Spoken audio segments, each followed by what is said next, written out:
নির্বাচন অনুষ্ঠিত হতে যাচ্ছে। আমরা র্যাপিড অ্যাকশন ব্যাটালিয়ন এই নির্বাচনকে সুষ্ঠুভাবে ভালো রাখার জন্য দীর্ঘদিন যাবতীয় শিডিউল ঘোষণার আগ থেকে আমরা কাজ করে আসছি। আমরা আমাদের যে ম্যান্ডেটেড কাজ, অবৈধ অস্ত্র উদ্ধার, সন্ত্রাসী গ্রেপ্তার, এই কার্যক্রম আমাদের জোরালো ছিল এবং গত প্রায় 1.5-2 মাসে আমরা অসংখ্য অস্ত্র উদ্ধার করতে সক্ষম হই। ইভেন গতকালকেও আমরা কুমিল্লা থেকে বিপুল সংখ্যক অস্ত্র উদ্ধার করি। নির্বাচন আচরণবিধি লঙ্ঘিত হয় এই কাজগুলি যাতে করতে না পারে, এই জন্য আমরা সবসময় সজাগ দৃষ্টিতে থাকি, যার জন্যই যারা এই ধরনের অপরাধ করে তারা কিন্তু ধরা পড়ে যাচ্ছে।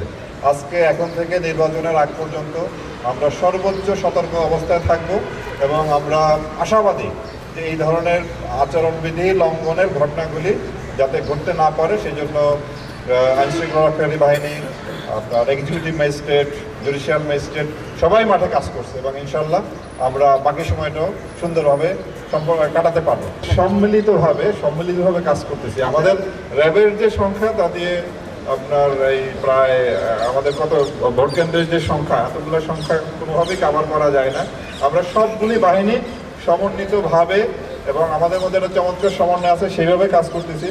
আমরা মানে যে ড্যামেজ যতখানি সম্ভব ড্যামেজ কন্ট্রোল করার জন্য আমরা চেষ্টায় আছি। আমরা আশা করব কোনো কেন্দ্রে কিছু হবে না, এটা হলো আমাদের প্রত্যাশা। তারপরে যদি কোথাও এই ধরনের বিশৃঙ্খল ঘটনা ঘটে, আইন শৃঙ্খলা রক্ষাকারী বাহিনী যথোপযুক্ত ব্যবস্থা নেবে এবং আপনার যদি ভোট গ্রহণের মতো পরিবেশ না থাকে তাহলে ভোট গ্রহণ বন্ধ থাকবে। যদি ওই কেন্দ্র একেবারেই বন্ধ করা হয় কিংবা নির্বাচন কমিশনও বলেছে যদি ভোট গ্রহণ সম্ভব না হয় ওই কেন্দ্র প্রয়োজন হলে ওই আসনের ভোটও বন্ধ হতে পারে যদি নির্বাচন কমিশন যেরূপ মনে করবে। সুতরাং 1-2টা কেন্দ্রে যদি এই ধরনের গণ্ডগোল হয় সেখানে পরে আবার ভোট হবে, আমরা বেশি শক্তি নিয়ে সেখানে করবো। তো আমরা আশা করি কোথাও এই ধরনের ঘটনা ঘটবে না, এটা আমরা আশা করি। তারপরও ঘটলে আইনানুগ যে প্রক্রিয়া আমরা সেটা নিব। এইবার নির্বাচনে ঝুঁকি তাদের আছে যারা নির্বাচনকে ব্যাহত করতে চাবে, নির্বাচনে জাল ভোট দিতে যাবে, নির্বাচনের ব্যালট বাক্স ছিনতাই করতে যাবে, নির্বাচন কেন্দ্রে আক্রমণ করবে।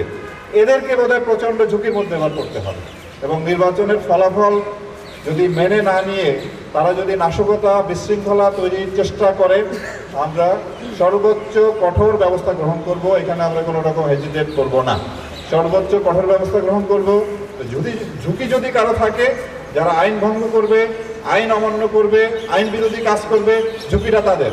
আমাদের মনে করি কোনো ঝুঁকি নাই, কারণ আমরা আইন অনুযায়ী কাজ করব, আইনের যে ম্যান্ডেট সেই অনুযায়ী আমরা কাজ করব। আমরা যারা স্ট্রাইকিং হিসাবে আছি, সেনাবাহিনী, বিজিবি, আপনার কোথাও কোথাও কোস্টগার্ড আছে, নৌবাহিনী আছে, এয়ারফোর্স আছে, আনসার আছে, পুলিশ এবং আমরা সংশ্লিষ্ট রিটার্নিং অফিসার আছে, ওই জেলার জেলা প্রশাসক কিংবা পুলিশ সুপার যে আছেন, উপজেলার যিনি নির্বাহী কর্মকর্তা, থানার ভারপ্রাপ্ত কর্মকর্তা, এরা ওই যে লোকাল যারা আছেন তাদের সাথে আমাদের যে স্ট্রাইকিং বা মোবাইল যে আছে এরা সমন্বয়ের মাধ্যমে কাজ করবে।